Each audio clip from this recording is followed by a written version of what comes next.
Olá, clientes e amigos. Esse vai ser o nosso primeiro mês, onde vamos fazer um vídeo de fechamento para facilitar para vocês, né? O nosso papel aqui é dar um norte, um briefing de como foi o nosso mês de abril. Já se passaram 2 dias úteis e a economia que acontece ontem vira passado, e esse mês realmente virou. Foram 2 situações extremamente importantes. Nós vamos discutir também aqui agora na apresentação que eu vou colocar para vocês. E é mais para facilitar e tentar dar um norte em relação aos investimentos, a forma de cuidar de patrimônio com qualidade, ok? Vou estar compartilhando a tela aqui para vocês, para a gente poder estar discutindo, tá? Então, nós da CN Capital somos um escritório de agente autônomo vinculado à EQI, então a corretora do Banco BTG, né, onde nós atingimos agora mais de 30 bilhões em custódia, né? Vale ressaltar que essa marca é extremamente importante para nós, para o mercado. A EQI era o maior escritório de investimentos que nós tínhamos de agente autônomo. Em 2020, decidiu, junto com o BTG, né, fazer essa parceria forte da sociedade com o BTG, com o intuito de fazer um crescimento mais voltado para o varejo, um crescimento mais pulverizado em nosso país. É um escritório que veio do Sul, né, veio de Balneário Camboriú, todo mundo que já está conosco já sabe, é mais para reforçar, 30 bilhões é um número mágico de custódia. Falando um pouquinho do cenário econômico, nós vamos falar aqui dos dados referentes ao mês de abril. Mês de abril nós tivemos o CDI fechando a 0,89. Vocês podem ver que ele está acima dos outros 2 meses anteriores, e a gente vem falando que ele vai cair, mas é porque nós tivemos aí 22 dias úteis, né? No mês passado nós tivemos 20 dias úteis e no mês de fevereiro tivemos 19. Então, obviamente, o CDI está em queda, né? Foi questão de dias úteis, o capital rende, os investimentos rendem apenas em dias úteis, então por isso deu 0,89. No ano, nós estamos em 3,53. Se a gente colocar lado a lado com 2023, fica claro essa redução do CDI em comparação com o ano passado e com o 2022, que também já estava ali em 12,39, mas a expectativa nossa é ter uma queda ainda maior. Falando da inflação, ela já vem se arrefecendo, né? A Selic, a partir do momento que ela bateu 13,75, foi para isso mesmo, né? O governo anterior, né, juntamente com o ministro Paulo Guedes e o nosso presidente do Banco Central, fizeram um trabalho forte em subida da Selic para conter a inflação, e agora a gente vem colhendo esses frutos, né? A inflação já vem se arrefecendo desde o ano passado. Este ano já está aí batendo 1,42, mês de março foi 0,16 apenas, uma inflação bem controlada, bem dentro do que a gente já esperava, porque o trabalho foi feito com sabedoria, né? O nosso presidente do Banco Central já foi eleito por 3 anos seguidos, né? O melhor presidente do Banco Central, o melhor banqueiro central do planeta Terra, devido a essas circunstâncias, ok? Um resumo do mês, né? Os ativos de maior risco sofreram bastante, né? Então, ativos atrelados aí à Bolsa, ativos atrelados a fundos imobiliários também sofreram muito neste mês, né? Veio diferentemente de janeiro, fevereiro e março. O fundo imobiliário sofreu muito no mês de abril por causa do estresse. Nós vimos um estresse aí com a alta dos juros futuros, devido à não queda dos juros americanos sendo sinalizada, ok? Então, isso foi um fator extremamente importante, vou até estar mostrando aqui para vocês. Então, no início deste ano, nós tivemos uma maior certeza de que os juros americanos não irá cair com tanta pressa, né? Todo mundo esperava os juros caindo em maio, depois falaram em juros caindo em junho, agora a gente está falando dos juros caindo em setembro, e pode ser que nem caia este ano. Então, todo este estresse aqui ocasionou a alta dos juros futuros, e isso, obviamente, traz um impacto negativo nos ativos que a gente já tem pré-fixados, nos ativos de inflação mais, a marcação ao mercado sofre. E os ativos de fundos imobiliários, que são os principais ativos que nós comercializamos pensando em longo prazo, também acaba sofrendo no montante do capital. Ah, Neto, mas o aluguel deixei de receber? Não, pelo contrário. O aluguel vai pingando normalmente, porém o seu patrimônio nesse momento de estresse, ele tende, se for pré-fixado, a sofrer um pouco, ok? Em relação a esse ambiente de estresse, vale ressaltar que os juros futuros, mesmo em momento de queda de Selic, que a gente está mostrando aqui nesses quadros, os juros futuros ele tende a ter estresse. É normal, né? Vai acontecer situações atípicas que vai gerar esse estresse, mesmo nós sabemos que a Selic vai caindo. Ah, essa Selic então agora não vai cair. Não, ela vai cair.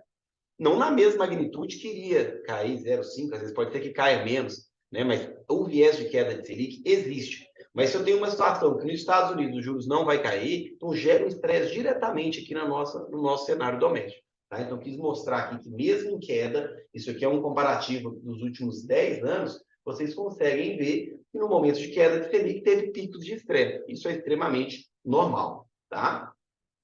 Vale ressaltar que nós temos um risco extremamente importante aqui no nosso país, né? Hoje o risco doméstico, qual que é? O risco doméstico hoje é o fiscal.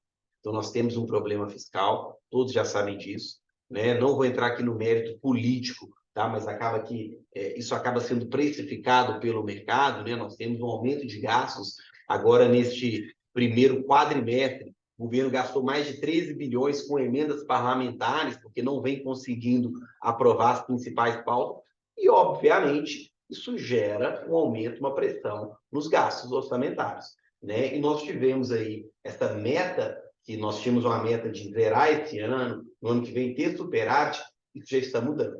É bem provável que este ano a gente talvez não feche a nossa meta fiscal, e nos próximos anos, mesmo com esse otimismo, neste quadrante aqui, o mercado já precifica um resultado primário negativo, que só venha atuar no ambiente positivo em 2027. Aí estamos falando que pode ser que é um novo governo, um novo cenário e tudo mais. Então, está claro que o risco fiscal hoje é sim um termômetro para aqueles juros futuros que eu mostrei ali atrás, ok? Porém, não é o fator mais importante, quero deixar isso bem claro. O nosso fator mais importante é o externo, é os juros norte-americanos. Hoje, esse fator é o preponderante para esse estresse que nós tivemos no mês de abril e para essa Selic, esse juros futuro, ter subido bastante, né, conforme eu mostrei na curva anterior. Com isso, os juros americanos, que antes estavam em um momento de queda nesse início de ano, já voltou a subir, conforme está nesse pedacinho de gráfico aqui, batendo os treasuries, batendo 4,65 na média, pensando nos próximos 10 anos. Quando você compra um título, um bond americano, né, uma treasury, ele vai estar te pagando para 10, para 5, para 2 anos. O principal ativo que nós olhamos é o de 10 anos. Ah, né, mas depois de 10 anos o prazo é muito longo. Mas quando eu penso em marcação mercado, quanto maior o prazo, melhor essa marcação. Então está batendo um preço muito alto. Vale ressaltar que é um momento importante também para investimento no cenário externo, ok?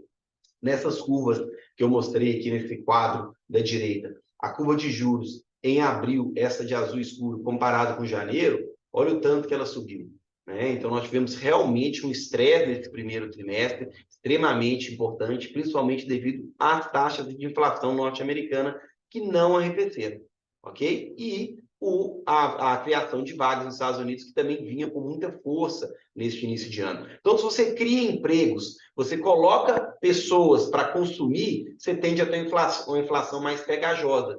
E como o governo norte-americano, lá o Jerome Powell, até coloquei aqui, né, o presidente do FONC, Comitê de Política Monetária, ele não fez as altas de juros antecipadas, então os Estados Unidos vem sofrendo, sim, com a inflação, isso acaba corroborando com esses juros altos, ok? Então, a maior dor de cabeça nossa para esse estresse que nós tivemos nesse período é, sim, os juros americanos, ok? Não que o nosso fiscal não seja importante, porque no nosso doméstico, o nosso fiscal é extremamente importante, ok? Agora, pessoal, falando um pouquinho do cenário econômico do mês de maio, por quê? Isso que eu estou falando foi de abril, né? Isso vai impactar diretamente no resultado das carteiras, que meus assessores vão estar mostrando para vocês, que nós estaremos apresentando para vocês, referente a abril. Porém, conforme eu iniciei logo no começo do vídeo, a economia, o que aconteceu ontem, realmente ele se torna passado. E agora, em maio, se tornou mesmo. Então, nós tivemos alguns fatores agora no início de maio, nesses primeiros dias úteis, foram extremamente importantes. Tivemos até dados que aconteceram hoje pela manhã, vou estar falando aqui com vocês, ok? Vamos voltar aqui para a nossa tela, compartilhar aqui para vocês. Ok? Então vamos falar um pouquinho aqui de dados pós-fechamento de abril. Vamos falar do horizonte aqui do mês de maio, ok?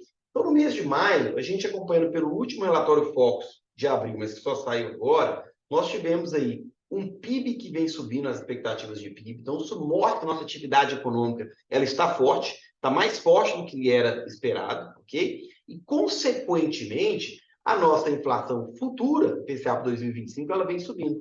Porém, para este ano ela está bem controlada. Então, ela vem, na verdade, em um cenário de queda, né? De estabilização para queda. Né? Isto é positivo, tá bom? Isto é extremamente positivo. Nós temos a inflação controlada. Isso abre margem para eu poder cair a nossa taxa de juros, ok? Obviamente, eu tenho que acompanhar o cenário futuro, porque senão a gente acaba tendo um problema no curto prazo, que ano que vem é considerado curto prazo. Então, a gente tem que tomar muito cuidado em relação a isso, mas a nossa atividade econômica se mostra resiliente, se mostra forte, mesmo com o cenário externo contrário a isso, ok? Vale ressaltar um ponto assim, esse foi um dos principais. Às vezes, a mídia joga de uma forma, como é que eu posso dizer, muito tendenciosa, mas, na verdade, esse ponto foi extremamente positivo. Qual que é o ponto? A agência Fitch, né, S&P e a Moody's, elas não mudaram a nossa nota. Continua a mesma nota, BB, BB e BA2. Porém, a nossa perspectiva, que antes era estável, agora é uma perspectiva positiva. O que isso quer dizer? Que pode ser que na próxima reclassificação nós possamos subir mais um grau de investimentos. Né? Vai atingir grau de investimentos? Ainda não. Mas só de eu subir essa nota, isso ajuda muito ao nosso dólar a ser estabilizado. A gente fala que nós fechamos abril, dólar 5,22, 5,23. Hoje já estava batendo aqui, antes a gente conversava aqui, 5,08. Né? Então, essa situação é muito importante para nós. Porque a partir do momento que o país atinge o grau de investimento, nós podemos ter entradas de capitais para investimentos em renda fixa. Os fundos lá soberanos, nos Estados Unidos, na Europa, fundos de pensões, podem vir comprar títulos públicos nossos, ou títulos privados também, bancários. Só que hoje eles são proibidos, porque nós não temos graus de investimento. Hoje, o investidor internacional investe em renda variável, principalmente aqui. Né? Agora, fundos mesmo que são a grande parte da indústria do mercado de investimento, hoje não pode investir no nosso país. Então, isso é importante, porque isso traz dólar para nós, traz confiança para nós, ok? Um outro ponto, esse aqui é quentinho, foi de hoje mesmo, né? Hoje às 9h30, isso é a hora que eu printei, já era 9h33, mas hoje às 9h30, né? Dia 3 de maio, 9h30, nós temos o payroll, que é os dados do emprego americano. Né? Então, é a criação de empregos. Aqui é somando empregos privados e públicos. Ontem nós tivemos o ADP, que faz empregos privados, e hoje o somatório de empregos privados e públicos. Com isso, o mercado esperava uma criação de 238 mil vagas de trabalho. E no mês passado foram 315 mil. Porém, esse mês foram apenas 175 mil. Isso é muito bom. Por incrível que pareça, isso é ótimo para o nosso mercado. Porque se lá está tendo uma criação de empregos menor, se o salário médio por hora lá caiu, né? Se a taxa de desemprego lá subiu, por incrível que pareça, que são dados normalmente ruins, isso traz uma certa tranquilidade para que o governo norte-americano, para que o nosso amigo Jerome Powell lá, possa começar a trabalhar a queda dos juros deles, que hoje está entre 5,25 e 5,5. Né? Então, abre, né, essa possibilidade que possamos ter queda, que não seja às vezes na reunião de setembro, que seja na reunião do mês seguinte, ok? Que isso, infelizmente, não foi esse ano, mas que traga uma segurança para nós, que logo no início do ano nós possamos ter queda, ok? Então, isso é importante para nós. Tá bom? Nós temos ainda reunião lá em junho, julho, setembro, novembro e dezembro. Né? A expectativa, o mercado hoje aposta na Bolsa de Chicago, e lá eles fazem essas apostas em relação aos juros norte-americanos, hoje aumentou o percentual para setembro. Eu espero que na segunda isso aumente um pouco mais. Então, se a gente tem uma queda dos juros americanos, isso tudo ajuda que a gente possa ter maior margem de queda da nossa Selic, que hoje a gente está um pouquinho amarrado. Né? Vamos ter reunião do Copom na semana que vem, mas esse dado é extremamente importante.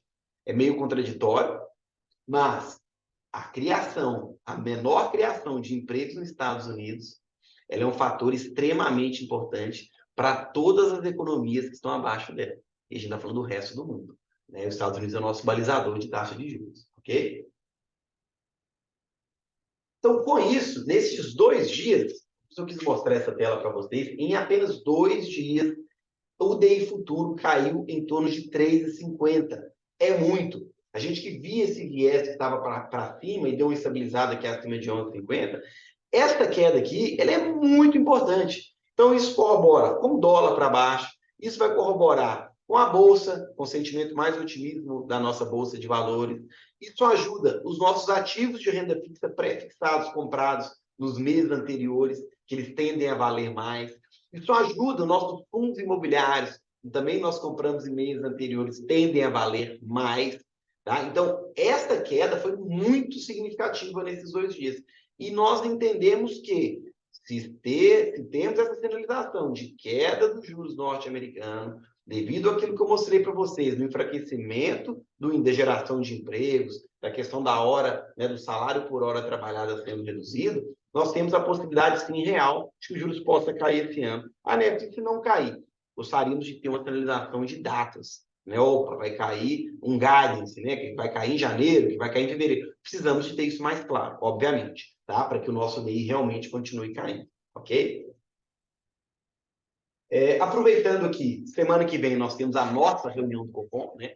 Ela inicia sempre numa terça-feira e finaliza numa quarta, né? Então nós vamos ter no dia 7 o início, e no dia 8 nós teremos a nossa definição da nova taxa Selic. Essa é uma planilha que eu faço, né? Eu, como economista, tenho um acompanhamento muito próximo do mercado, faço as minhas análises econométricas. A gente tinha uma perspectiva até então de Selic cair para 10,25 nessa próxima reunião. Porém, né, devido a tudo que eu disse aí em relação ao estresse que nós tivemos nesse primeiro trimestre, de novo, o cenário doméstico inflacionário está controlado, né? Nós temos aí um risco fiscal, sim, que é latente, mas já está precificado. O problema atual é os juros norte-americanos. E o Campos Neto, pelo que eu venho acompanhando de mercado, nós vemos acompanhando, né, a research da EQI, todo o mercado vem mostrando para nós, podemos ter pela primeira vez aí nas últimas reuniões, decisão dividida, ok? Nós temos uma força muito grande, que é quem deve ser o próximo presidente do Banco Central, que é o Gabriel Galípolo, que para ele a inflação está controlada mesmo, vida que segue, vamos cair a Selic, né? Então, assim, vamos ver. Né? Semana que vem vai ser muito importante para definições de estratégia do mês. Então, a Selic está em 10,75. Pode ser que caia para 10,25. Vamos ver se isso vai ser forçado ou não. Pode ser que essa magnitude de queda diminua, que caia para 10,5, ou que nem caia. Mas o não cair seria o pior dos mundos. Okay? O mercado não reagiria muito bem com isso, não. Agora, uma Selic caindo a 10,5 seria dentro da normalidade. Caindo a 10,25, já era esperado, seria o governo mostrando a sua força, ok? Seria o Gabriel Galípolo mostrando a sua força perante ao Banco Central, que é bem provável que vai ser o próximo presidente para o ano que vem. Vamos acompanhar, é extremamente importante isso. Entendemos que os juros norte-americanos são, né, é o nosso balizador, mas o nosso doméstico a gente tem que ficar extremamente atento em relação ao nosso capital e como direcionar os investimentos, tá? Dito tudo isso, pessoal, nós vamos falar um pouquinho das oportunidades de maio, né, sem citar produto especificamente falando, mas reforçando com vocês. É o nosso primeiro vídeo, queria falar um pouquinho como a gente já vem atuando, como a gente vem direcionando a nossa equipe aqui no escritório, né, os nossos profissionais que estão atendendo vocês na ponta. Às vezes eu estou ficando um pouco mais no back-office, obviamente, para fazer essas análises, para levar melhores oportunidades para vocês, para poder realmente estar cuidando dos nossos clientes com o carinho que vocês merecem, né? Eu brinco com meus assessores, né? Nem todo mundo tem que ter esse amor que eu tenho, né? Pela minha profissão, pelo mercado, pelos nossos clientes, mas o carinho não abre o mão, né? Esse respeito. E por isso a gente está nessa retaguarda estudando, buscando estar mais próximo do mercado para apoiar vocês. Combinado, pessoal? Agora falando um pouquinho das oportunidades também do mês de maio.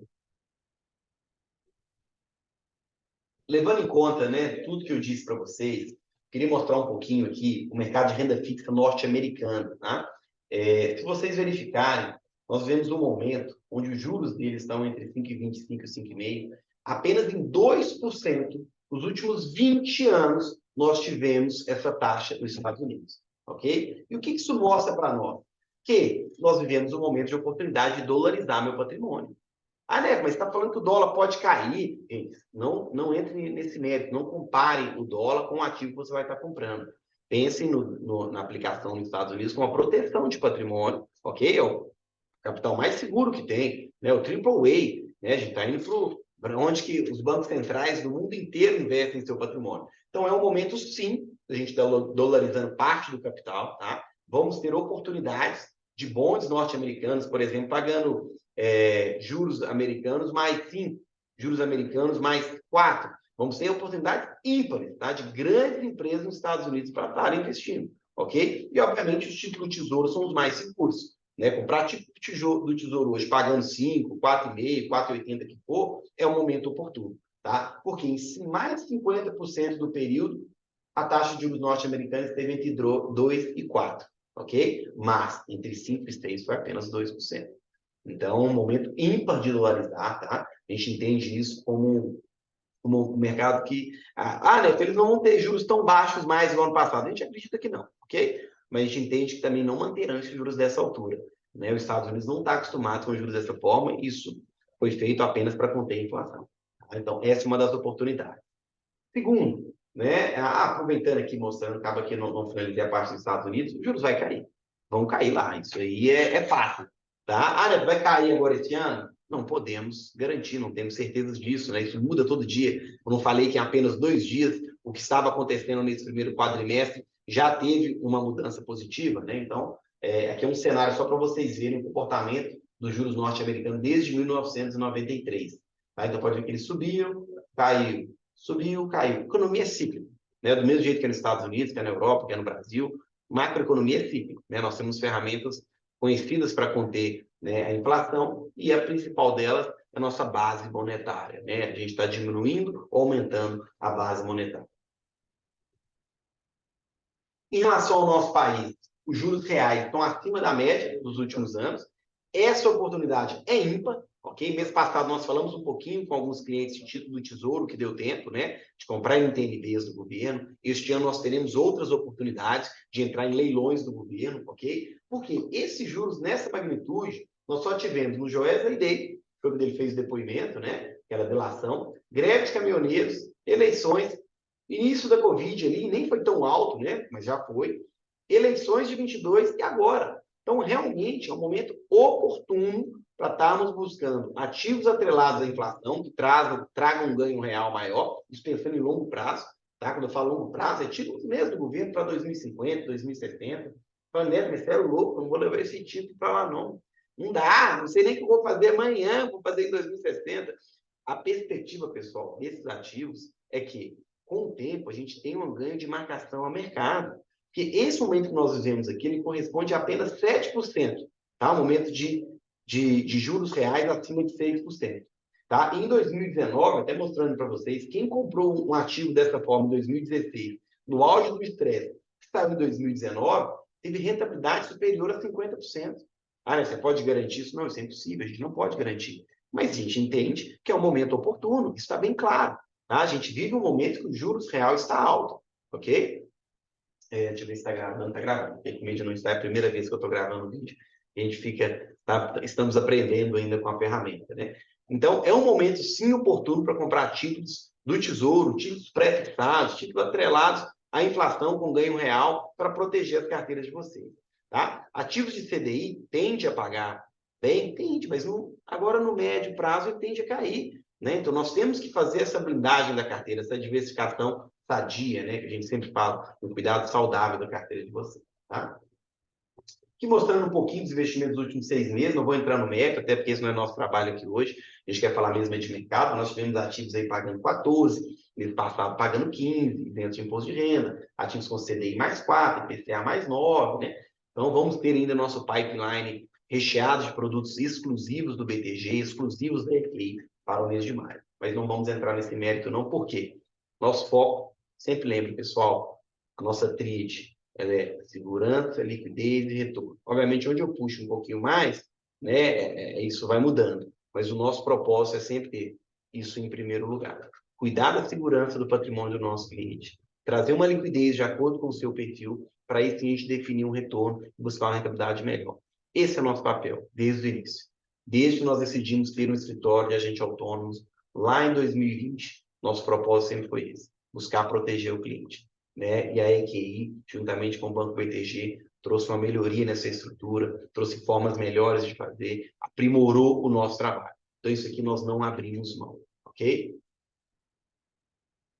E aproveitando, pessoal, hoje era isso que eu queria falar com vocês, né? Eu queria falar do mercado, falar de algumas oportunidades, sem citar produtos, que não é o caso. Os produtos nós vamos discutir com a nossa assessoria, tá? Vocês vão discutir conosco, né? Tá repassando junto com o Juliano, com o Antônio, com o Gustavo, né? Com a Kátia, comigo. A gente vai estar discutindo em relação aos produtos. Hoje era mais falar uma explanação genérica, macroeconômica do que vem acontecendo, mas eu queria aproveitar e falar com vocês da nossa ferramenta, tá? Nós temos uma ferramenta para vocês definirem objetivos, né? Principalmente aquele cliente que está começando a poupar, está pensando no horizonte, tá? Para a gente definir como eu vou chegar lá, né? Quais caminhos buscar. Então, minha equipe principalmente para esse tipo de cliente, tem essa planilha. Caso vocês queiram ter acesso a ela, entre em contato conosco, né? Aqui vocês definem a poupança que vocês vão fazer por mês, quantos meses vocês pretendem poupar para atingir o seu objetivo. É 1 milhão, é 2, é 10, é 20, né? Isso serve para qualquer valor.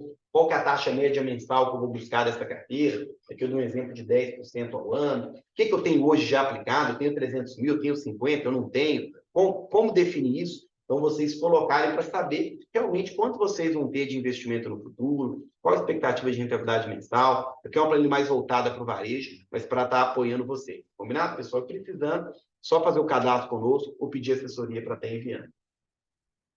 Que não vou entrar no mérito de produtos. Hoje era isso, né? Invista em suas escolhas, né? Isso é um lema nosso. A gente quer dar voz aos nossos clientes. Eu queria realmente era falar um pouquinho do mercado, de como o mercado se comportou nesse último mês e o que já aconteceu nesse início de maio faz total diferença para a carteira de vocês, pessoal. Era isso. Espero que tenham gostado. Contem conosco. Um grande abraço a todos.